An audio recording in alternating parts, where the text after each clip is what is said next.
Bonjour, bonjour, c'est Elodie, j'espère que vous allez bien. Aujourd'hui, je vous retrouve pour la dernière vidéo du challenge DIY de l'été. Donc j'espère que ce petit challenge vous a plu. N'hésitez pas à me le dire en commentaire si vous voulez que je fasse d'autres challenges sur d'autres thèmes que l'été. En tout cas, moi j'étais ravie de faire ce petit challenge avec vous. Et pour cette dernière vidéo, je vais vous montrer comment réaliser ce petit marque-page. C'est un petit marque-page, bien sûr, sur le thème de l'été. Un marque-page pastèque.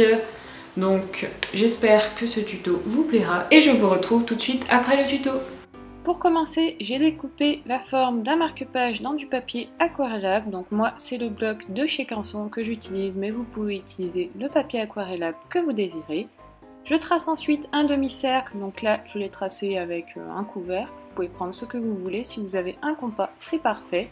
J'enlève les démarcations en gommant un petit peu et je vais ensuite prendre mon pinceau à réservoir d'eau. Donc mon pinceau à réservoir d'eau, ce sont des pinceaux que j'ai pris sur Amazon, tout comme ma palette d'aquarelle Aquafine, le set de voyage. Donc c'est une palette de 24 demi-godets. Donc je commence par prendre la couleur verte et je vais tracer un trait autour de mon demi-cercle. Ce trait représentera en fait la peau de la pastèque, donc ne le faites pas trop épais non plus. Donc là, pour la peau de la pastèque, je ne mets pas beaucoup d'eau, histoire d'avoir des couleurs assez intenses. Pour l'intérieur de la pastèque, je vais venir prendre un rouge assez soutenu, mais que je vais diluer. Donc je n'hésite pas à mettre vraiment beaucoup d'eau, histoire d'avoir un effet très aquarellé. Je n'étale pas ma peinture sur la totalité du demi-cercle, je vais laisser une petite marge blanche à côté de la peau verte en fait, histoire de faire un effet plus réaliste à ma pastèque. Pour accentuer l'effet aquarelle, je dépose un peu aléatoirement de grosses gouttes d'eau que je viens étaler avec mon pinceau.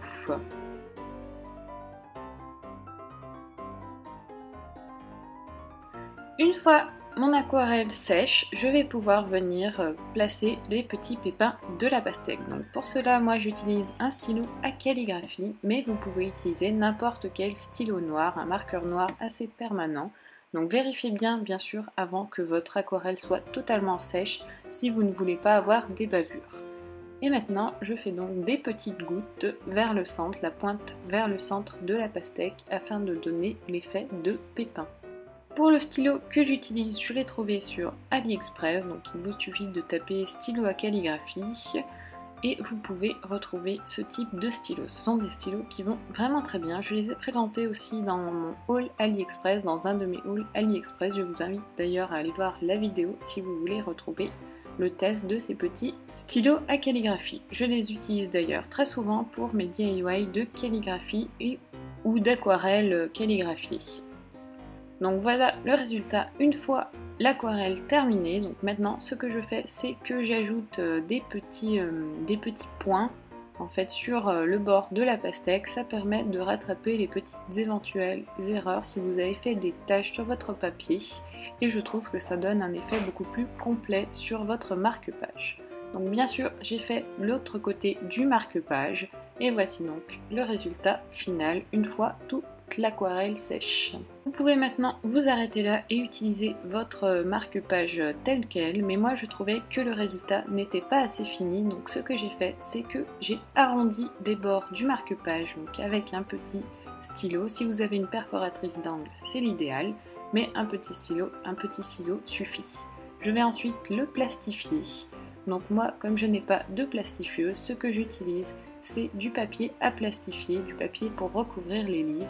Donc celui-là, je l'ai acheté chez Jiffy. Mais vous pouvez en retrouver partout, dans toutes les grandes surfaces, surtout au moment de la rentrée. Je trouve que ce papier est extrêmement pratique quand vous voulez plastifier de petits objets, tout comme les marque-pages d'ailleurs.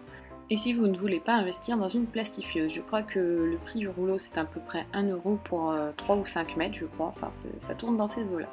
Donc ce que je fais, c'est que je recouvre délicatement mon marque-page de chaque côté avec le plastique et je vais venir ensuite découper l'excédent. Sur cette étape, il est très important de vérifier que vous n'ayez pas de bulle d'air entre votre papier plastique et votre papier aquarelle. Sinon, le papier plastique risque de se décoller au fur et à mesure de vos utilisations. Le papier plastique est un papier qui se découpe extrêmement bien. Moi, je l'ai découpé au ciseau, je n'ai eu aucun souci.